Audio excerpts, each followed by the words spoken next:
Hey guys, you know what time it is. It's time for another episode of Life of the Lost. And I'm Sam. And I'm Megan. And this week's episode is sponsored by Brown Lab Media. Brown Lab Media is a creative community helping to promote and create original content, personal brands, businesses, or anything media related by people of color. So if you have a chance, feel free to check them out. The link is www.brownlabmedia.com. All right, on to this week's episode. All right, so last week we were talking about leading up right into the moment, right until I got to the airport. Then we kind of went on this like crazy tangent about why we were talking about this. But I think that moment is kind of important. Relatable tangent, though. Yeah, definitely. It puts things, I think, a little bit more into perspective. Yeah, kind of putting it all together, just so people understand. But yeah, that moment was pretty important, just kind of getting to the airport finally, saying goodbye, kind of like biting my tongue, just trying not to like have emotions at the time because I was just, everybody's crying. My mom's crying, my dad's crying. And that's hard, you know, seeing like somebody who loves you, they're going to miss you, you're going to miss them too. But it's like, I'm leaving for a few months, so like I'm going to miss you even more. Was this like the first time that you went away from them for that long? Oh, yeah. So that's a big moment. Oh, yeah. Yeah, and I guess looking back at it, you know, if I ever have a kid one day, having to say bye for a few months in a third world country, going back to their birth parents, like might be a... Because you never know, like I said before, you never know if they're going to fix things. Okay, sorry. You never know if they're going to come back, you know? Yeah, no, I can't even imagine. And I had this little chain. It was like Christopher Saint or something, the traveler. I guess he was like a traveler saint and like it's supposed to keep me safe. And so I had that necklace on the entire time. And who knows? Who knows if that protected me? I'm sure it did because there's so many times that I kind of gotten in trouble and I don't know how I got myself out of it, but we'll get into that. And so anyways, while everybody's kind of ready, you know, the airport's packed. It's a Minnesota winter. It's freezing. So everybody's trying to get out of the snow. They're trying to get into hot vacation destinations. And so while everybody's in their flip-flops, I'm just kind of like hunkered down by myself, just like very focused, just trying to get into the mode of, it's going to be lonely, Megan, like, buckle up.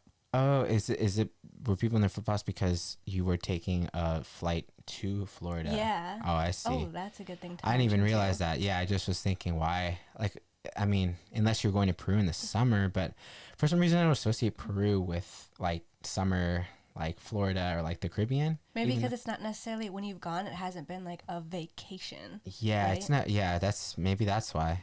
Huh. It's been very stressful and dramatic and, like, overwhelming. Or just, like, yeah, work. Just, I don't know. Yeah.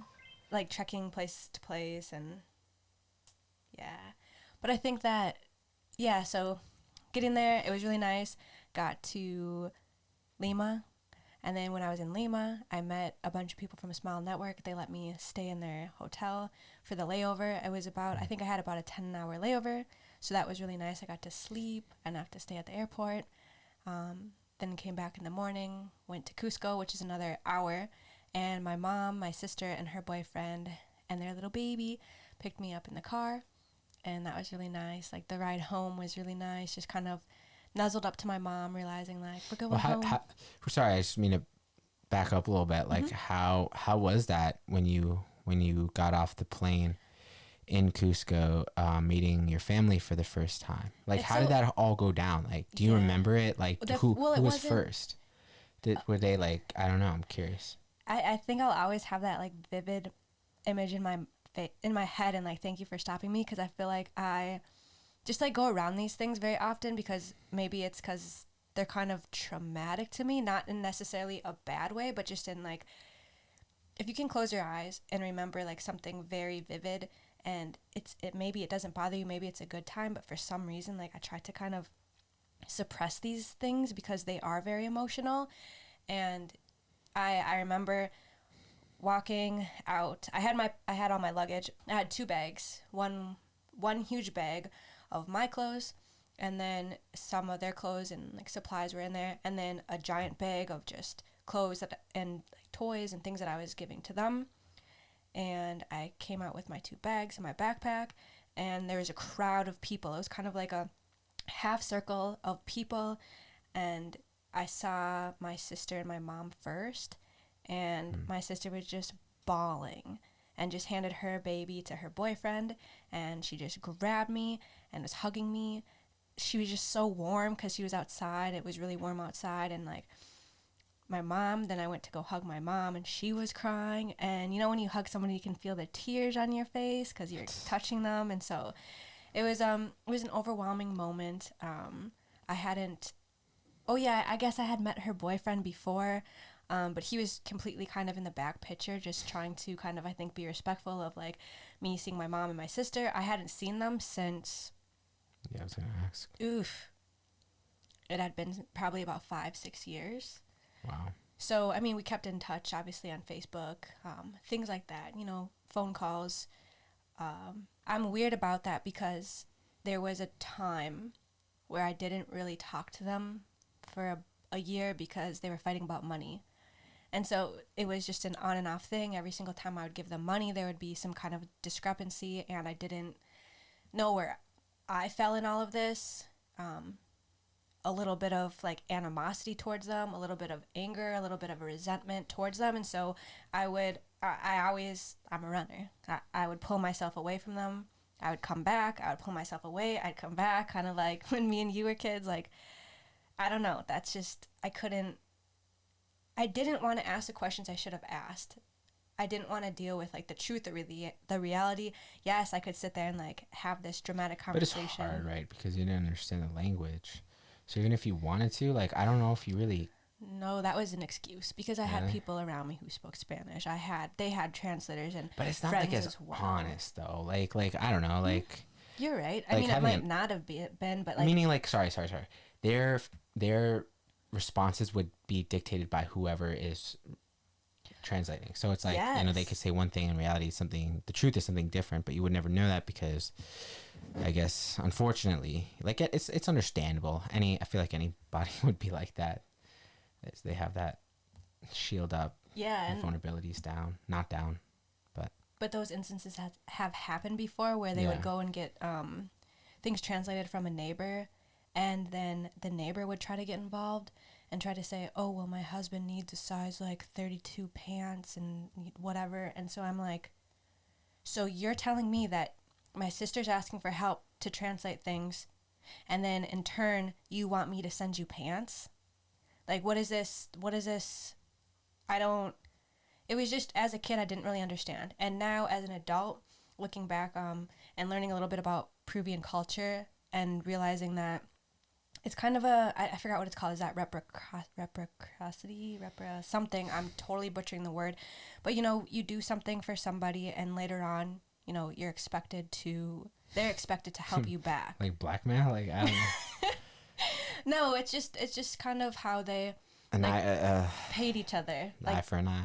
I don't know. Kind of. I mean, I help you, you help me, kind of You thing. scratch my back, I scratch yours. Yeah, but I feel like it's a little less like as intense, or as kind of like less intense than blackmail. It's just kind of a help your neighbor kind of thing, I feel like. Yeah. And I've just remember reading about that recently, and so I kind of got where she was coming from. But at the time, you know, I'm a teenager. I don't like that. I don't like the feeling of I'm doing something for you because you want me to do it. Like, I was super rebellious, so I wanted to do things on my own time because I wanted to, not because you're guilting me to do these things.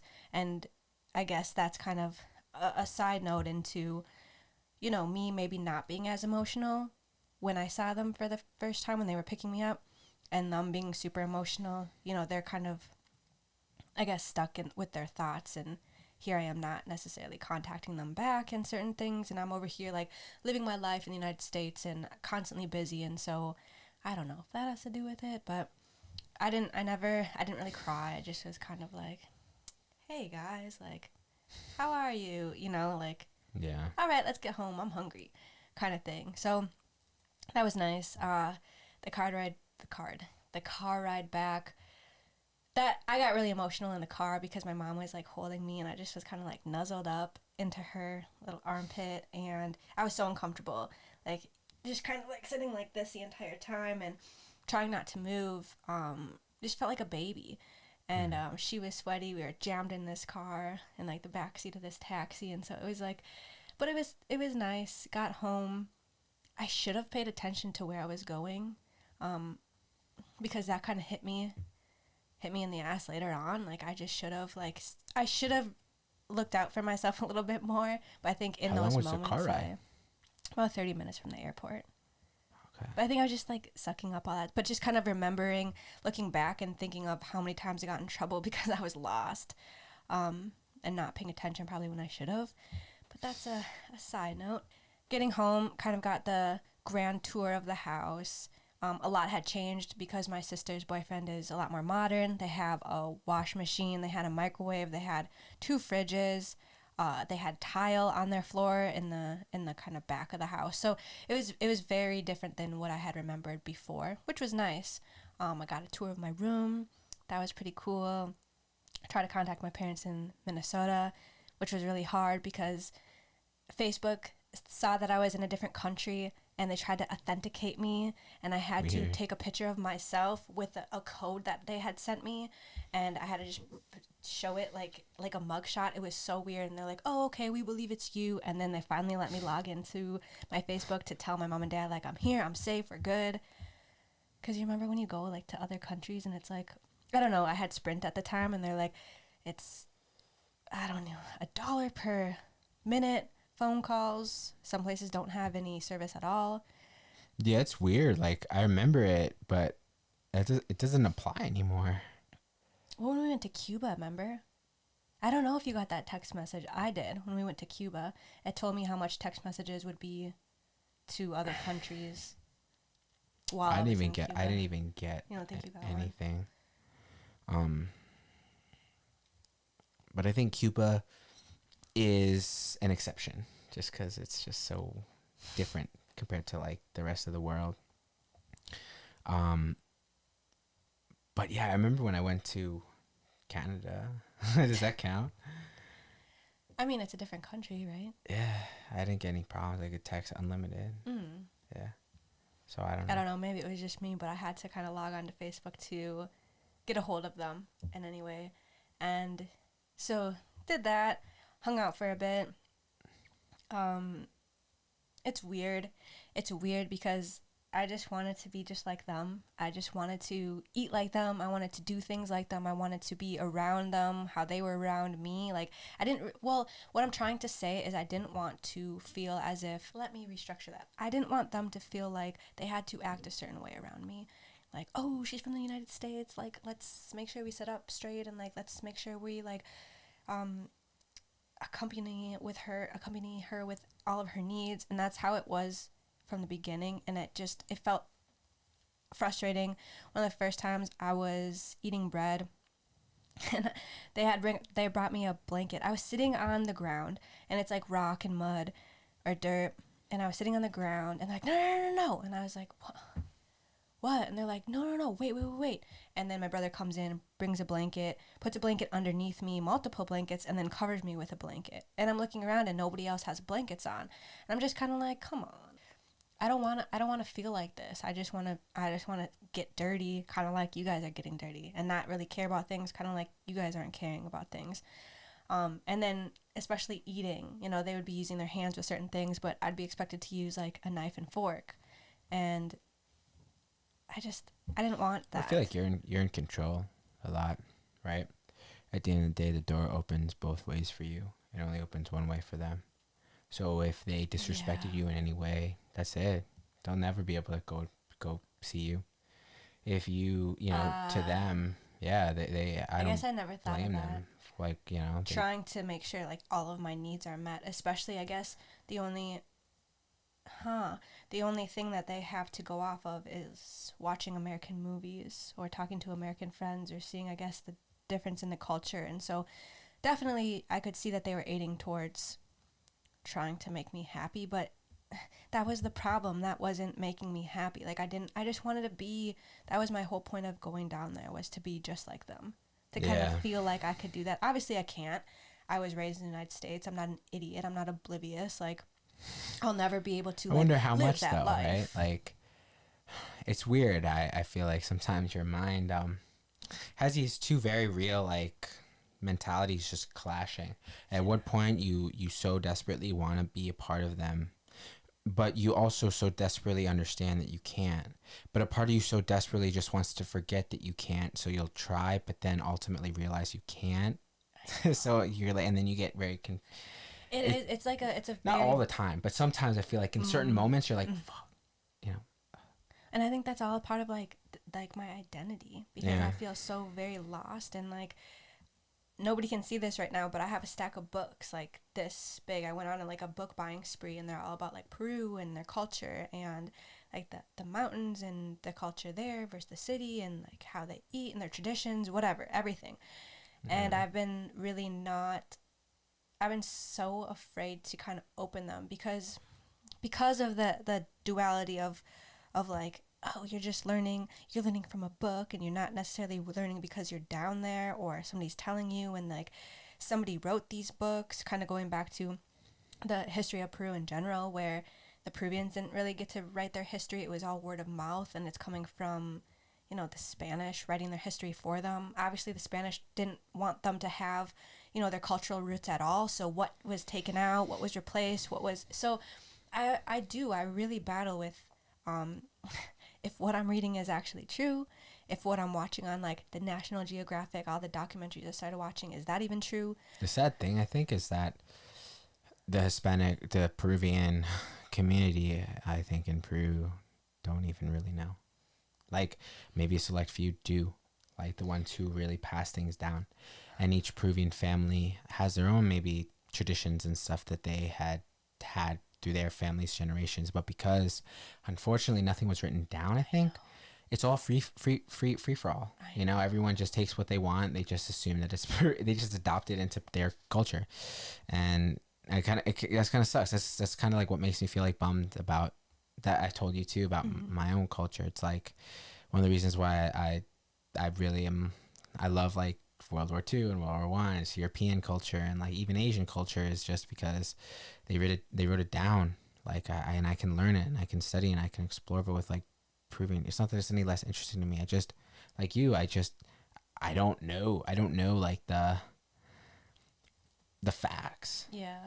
And I don't even know if if it's even there like in Peru anymore. Like what if the old people just didn't pass it down? Well, and it's just kind of like telephone, right? Yeah. You know, when you're in school and you play telephone, you pass one message to your friend, and then by the time you get through like 5-10 people, that message is completely annihilated. And I think that's the scary thing. And I know that the Peruvians had this, or the Incans had this really cool language. The way that they wrote things were by these kind of strings. They had this really kind of cool system, and it was like kind of like a bar up here, and strings were coming through it, and then little knots were tied onto these string. But because that never got passed down, and you know the lineage of that is just, it's too far gone. They don't know what it says, and I guess it just, that part bums me out. And trying to embrace a culture, but not really knowing if it's true, and just trying to take somebody's word for it. Also kind of listening to these documentaries and just hearing, Peru gets spoken about very, very negatively, and like not, they're very biased. So I don't know. I know a lot of people are like, well, the white man has created these stories and da-da-da. Like, I'm not trying to get into any of that. I'm just trying to say it just wasn't passed down as other cultures were. And so for me, talking about identity, talking about what's real and what's fake, things like that. I feel like, just to take it a little bit like towards like Supay and the brand. I think that's personally one of the reasons why like I believe in like the brand, and I want to create a road of translation that I have in my mind about the like the pieces of information, factual information that we can scavenge via the internet, via like interviews, first interactions, and because at the end I think what's real is the art. I think that's very real and very tangible. All the pieces that these civilizations made, that they're here, whether or not there's necessarily a story specifically towards that specific thing, but I feel like if you were to, there's some history on that, and that's, I think, one of the most important parts that I love, because, you know, the brand is about design, the brand is about, you know, and that's the clothing, and that's one's identity. I mean, that's my identity. I wear it every day, like what I believe in, right?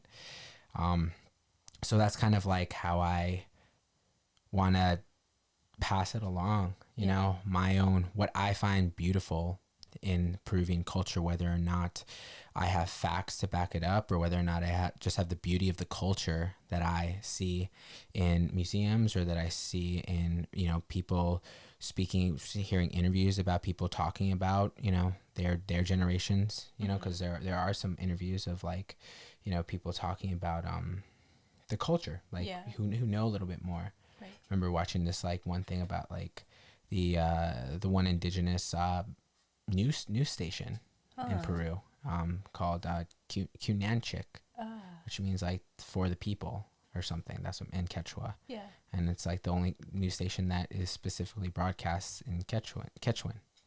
And the news reporters speak Quechuan.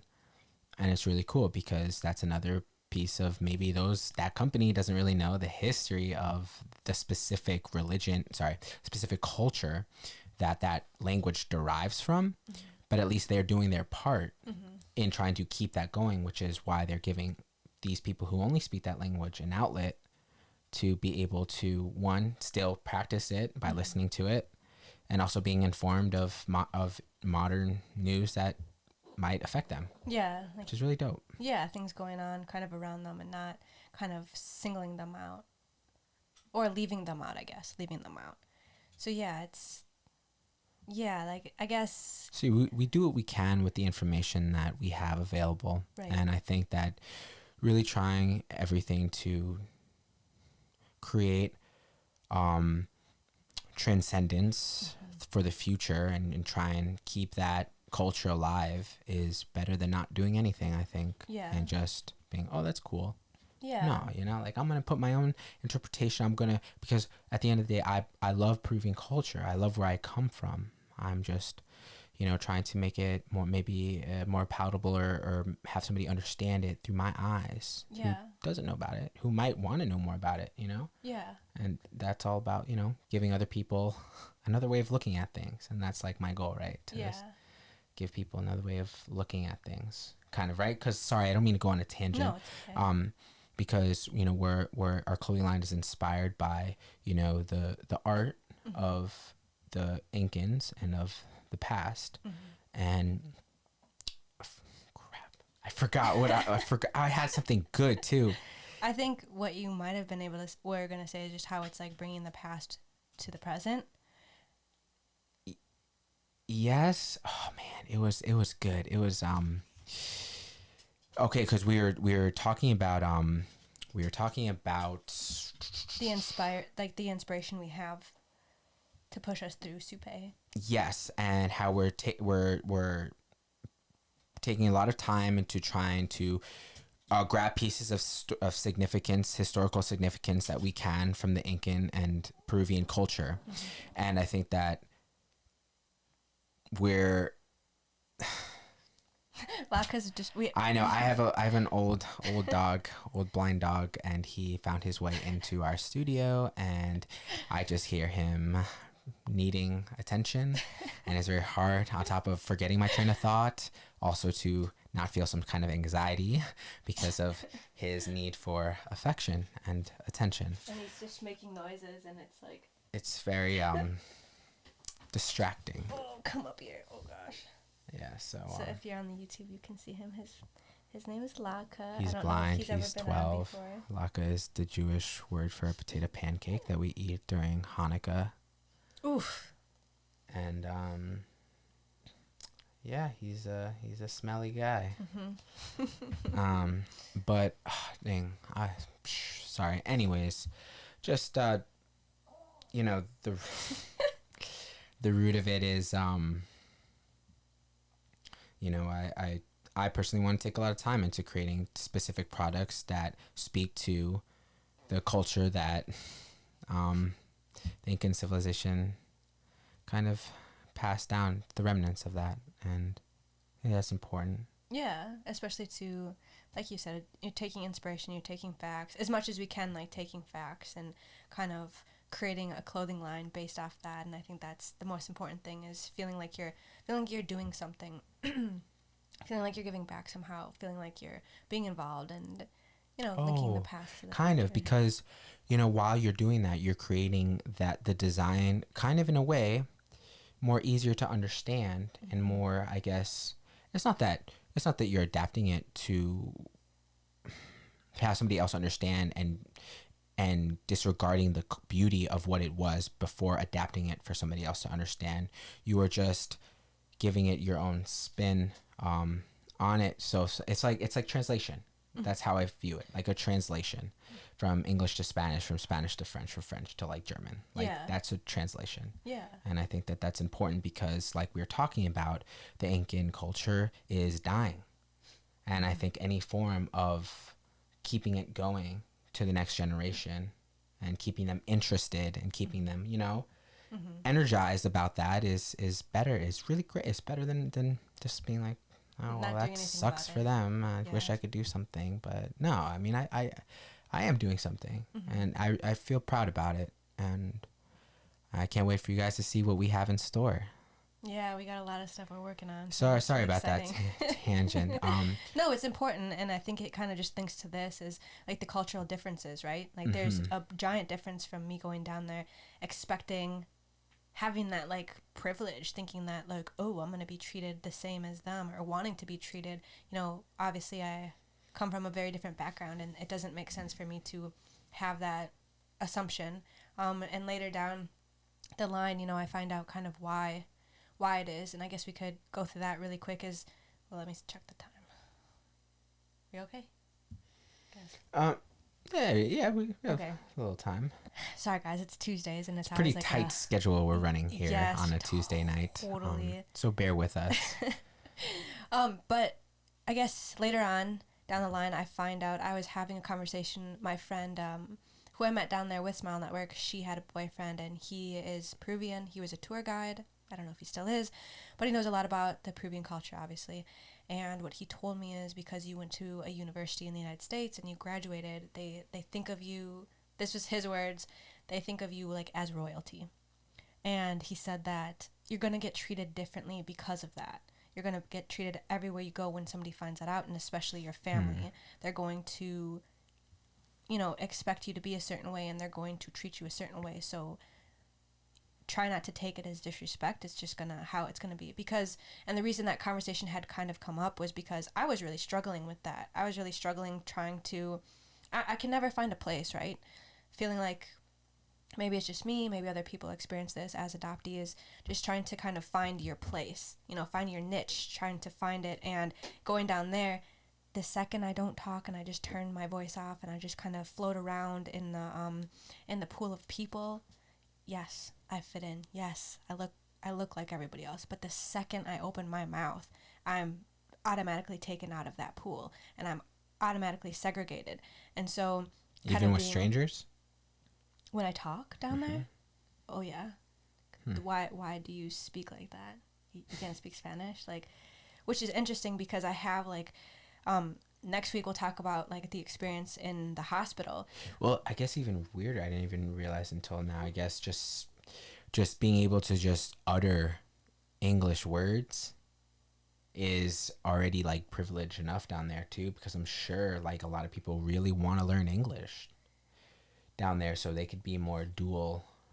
I don't know, I feel like that's a necessity down there, speaking English and being able to especially interact with tourists, right? Because I feel like the times that I was down there, the people who spoke both were very needed. Yeah. Okay, he's saying this is what yeah, going back and forth. Yeah. No, it's important, I think. And the thing once again being portrayed as this fake person, right? You're you look Peruvian on the outside, but the second you open your mouth, you're not. So I get categorized really easily, and meeting people down there, getting friends down there. It was troublesome, but that's kind of learning your place, learning where you belong, trying to make a space, I guess, for yourself, because I liked the feeling of being lost, and I got lost on my own many times just because I liked being lost. I liked being lost in that giant swarm of people, just kind of like the hustle and the bustle, and just kind of feeling like there's a place you belong. Just keep your mouth shut. And I had a piece of paper that had my address on it, so anytime I needed to go back home, I would just show my address. And they'd be like, oh, okay, I know where you live. And they'd just take me there. And anytime they try to talk to me, I just, was like, I don't know. It was just awkward, I guess. I don't even want to say what I said. But, but yeah, next time we'll kind of go in, talk about the hospital and, like, all the things that I did there while I was volunteering. That was really crazy, so I'm really excited to kind of get into that, too. Yeah, I'm excited to hear about that, because from talks before, it's a very different environment, like worlds different compared to the quality of a hospital in America and the quality of a hospital in Peru. So I'm definitely excited to hear more in-depth Shul talk about your experience in that hospital. Yes. So we got to go feed Latke. Yeah, it's dinner time for you and me both, buddy. Yes. So I guess with that being said, I hope you found this podcast entertaining. Hope you learned something. And if you have any questions, always, like I've always said, feel free to reach out to us, message us. We'd be happy to talk with you guys. So I hope you're having a good morning or a great afternoon. And if it's evening, I hope you're having a good night. And we'll see you next time on The Life of the Lost. Peace.